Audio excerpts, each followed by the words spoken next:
Hi everyone, Great Power 60 here. Welcome to another Tea with Me Tuesday.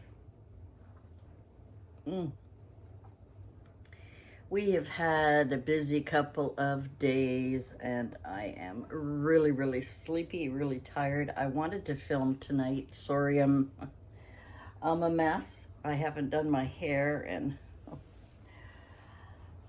whatever, but the uh, the sadness of the Queen's death has affected me emotionally, for many reasons, many reasons. But one of the things that, and the reason it affected me was mom. Thinking of my mom. You know, the whole aging thing. I started thinking about her life. I thought about the Queen's life when she was young and the responsibilities she had to take over. And then I thought about my mom's life and how hard it was for her.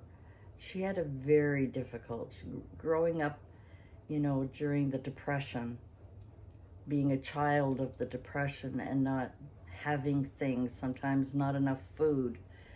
And I thought about a lot of things, and then I thought about aging, and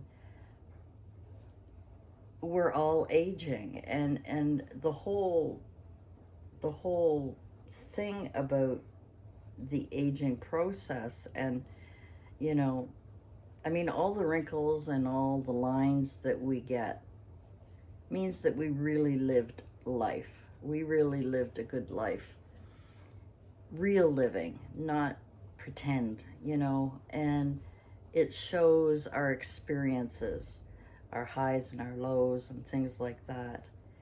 And I often, thought about Mom's life, and she was very social. Mom was very loving, very outgoing, very compassionate and empathetic to so many people that she met through her life, and people that I hardly knew in the military that, when I was married to my ex-husband, knew my mother and would mention how great she was and how wonderful she looked after them when these young fellows would go and have their meals, and she was there to make sure that they were well fed and that they were looked after, and she laughed and she joked,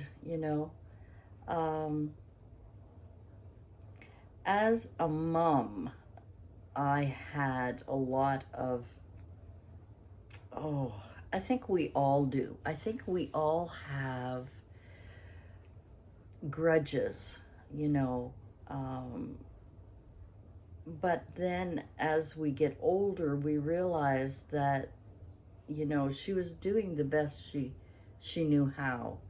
She didn't know any better on a lot of things. And one of the things specifically I remember about Mom, negative thing about Mom, for me, was if I had these grandiose ideas, whatever they may be, I wanted to be a dancer, a singer, I wanted to travel the world, I wanted to, whatever that may be. I wanted to be a nun, I wanted to be a teacher, whatever it was. Mom always squashed me a little bit, kind of put me down a little bit. Not saying, it was more like, well, do you think you really could do that? Mom was living in a world of where the woman, depended on a man, so she expected me to get married and have family and have my husband support me. And, even though she had a career, I think part of the reason Mom was the way she was is all of her life, all of her married life with my father, she always had someone live with us. My grandmother, my grandfather. Um, she never really, and she did mention this to me one time a few years ago, that um, we had talked, and I had said that, married life was just not for me. It was just not something that, she got, as we got older and as she got older and as we lived our lives and everything else, she realized that we're going to do whatever it is we're going to do, and her job as a mom was kind of over. I mean, in discipline, telling what we can and can't do, and so on and so forth. We all go through that when we have our children. There's a point where we have to let go and let our children do their own thing. And I remember Mom always saying to me that the one thing that she never had was a married life with my father, because there was always family to look after. There was always, her mother would come and stay with us short periods of time, mind you, like 2-3 weeks, and then she'd go back home and come back. But my dad's mom lived with us until she passed, and Mom went to work because my grandmother was there to look after us. And so as when the Queen passed, I thought about those early years, and I thought about my mom being close in age to the Queen, and I thought about what am I going to do next? I had a path in life, and I have no idea what that path was. It seemed to go in various directions. I didn't have a passion. Some people have a passion for music, so they pursue that, or a passion for art, so they pursue that, or a passion for children. They teach, they do. I had so many interests, I don't really think I had a particular passion to do whatever. And I often thought, what was my path in life? And I realized, thinking about, Mom and the Queen and relatives passing away and things like that, and us aging, and I'm not getting any younger either, what would be next for me? What am I going to do when Mom's no longer with me? And I thought about that a lot. In the last few days. I never really thought about it before, but because it was kind of a shock that the Queen passed. I mean, I know she was elderly, and I know, but her mother lived, I think, to be 101 or something, and I was hoping she was going to do the same, but I think she missed her husband, and I think she was just, it was time.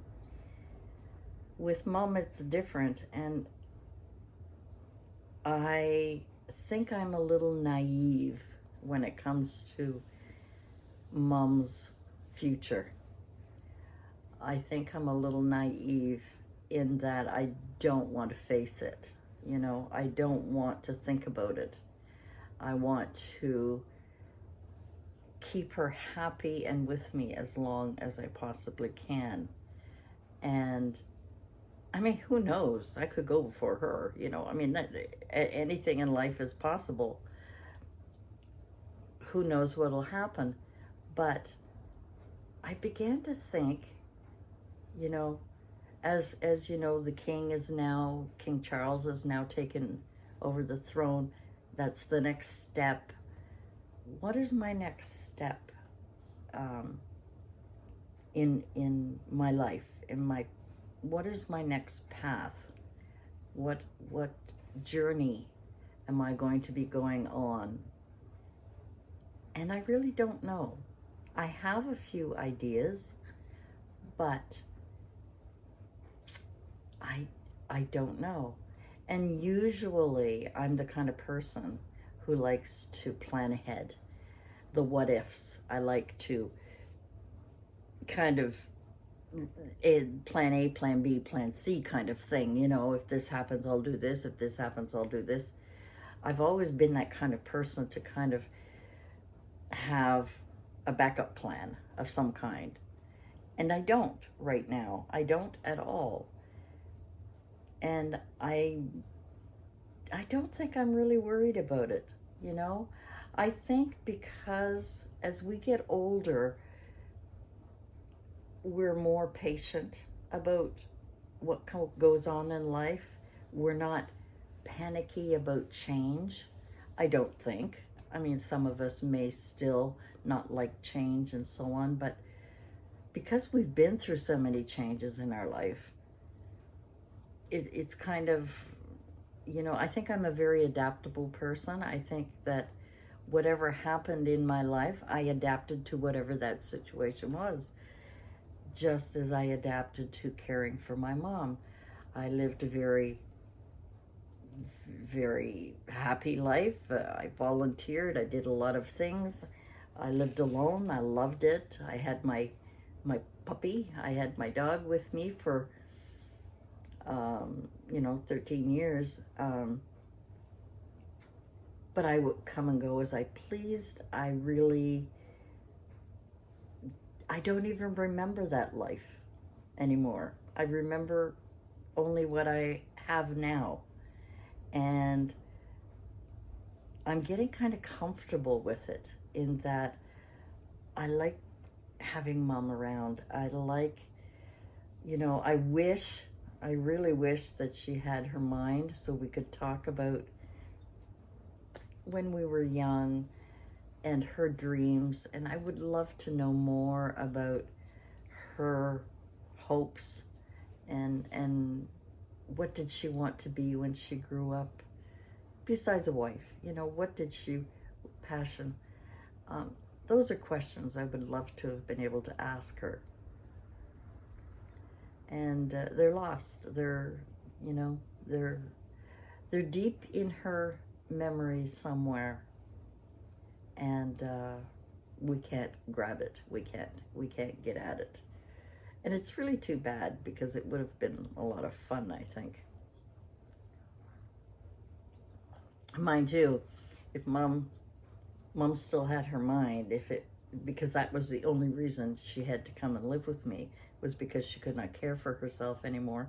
Mom would probably be out golfing. She probably would be. She had girlfriends that she'd hung out with. She had a busy life. I mean, she had her own life, but Mom was always one to have someone to care for. She loved to care for people. And living alone, she's a lot like my brother. I think, like I said many times, my brother takes after my mom's side of the family, and I take after my dad's side of the family. They kind of say that, don't they? That the firstborn daughter is usually a version of her father. It's very true, very true.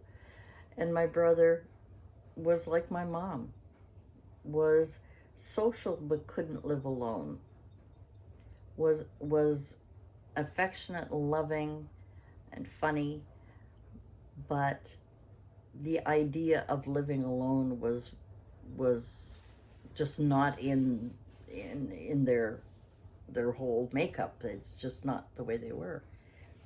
And I, on the other hand, was quite happy that way. But getting back to the path thing, I was kind of trying to figure out, were all of the experiences that I had preparing me to care for my mom? All of the helping that I did, the volunteer work, all of the things that I did in my life, working and sharing and raising my children and loving my grandchildren, um, was that all part of the plan for me to care for mom? And I think about that sometimes, because as we get older, we don't always know what life is going to throw at us. And I think the good thing about getting older is that we have more patience. We've been through a lot. And our patience, we're used to waiting. We're used to being a little more calm because we've been through the highs and lows of life. And that as we get older, we tend to not be bothered with a lot of life nonsense anymore. And I thought about a lot of those things. And I wanted to kind of talk about it today. Just the whole, I'm getting a tickle again.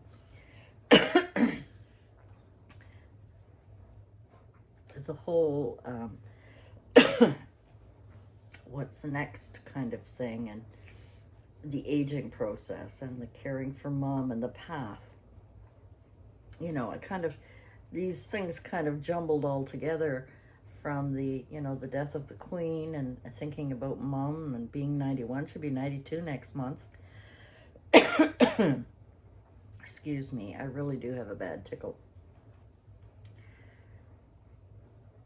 It's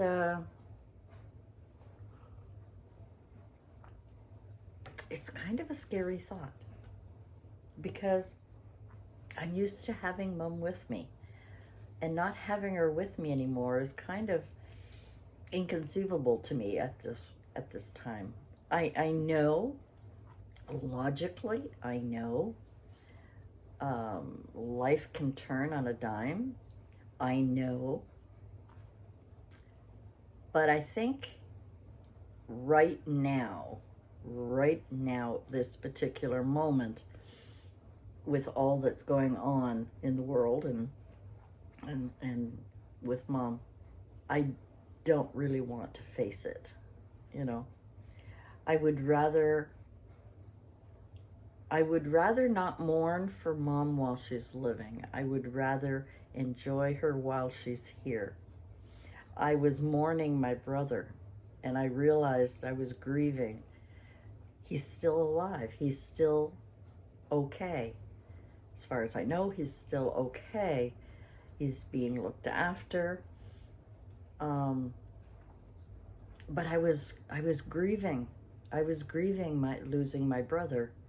And I was grieving losing my mother because they both have a form of dementia, of Alzheimer's. And I was grieving rather than enjoying them. And I think I got to a point now where I'm enjoying mom, and I don't want to go down that path again of grieving. I want to enjoy every minute while I have her with me and while we're together. And we'll see what happens, because I don't know. I haven't thought about it. And I think that's one of the things that is a blessing. As we get older, as I said before, the fear is not there like when we were younger and we had so much responsibility and we had to think about whether, if we were married and our children and whatever, if something happens, we have to do this. If something happens, we have to do, and oh my gosh, what are we going to do? And, I think the advantages of being elderly, of being of a certain age, that we get to a point where we just take the next step, whatever that step is. Our bodies get old, our minds get old, and we just have to roll with the punches. And I think that I have to realize that I'm just going to enjoy mom while I can. and enjoy you guys, enjoy YouTube, my release, my fun, my crafting, and all of you. You have been so kind to me, and I appreciate it so much. I want to thank you for joining me this week. I really didn't know what I was going to talk about because all I kept thinking about was, the death of the Queen, Mom's aging, and how I'm dealing with it. And I'm dealing with it on a very calm level, if I can say that, I'm the king is now the king. King Charles is now the king. And it'll be a big change for many of us because most of us all our life, we've had the Queen there. And it may not mean a lot to a lot of people, but it means a lot to Canadians because she was our head of state, and it was an important position for her to be the monarch. And anyway, I'm going on. I didn't mean to. Thanks for joining me. I hope you didn't mind this little rant, chat, whatever we call it. I hope you have a great week, and I hope when you're finished with your week that you'll come back and see me next week. Thanks for joining me, and we'll see you again soon. Bye for now.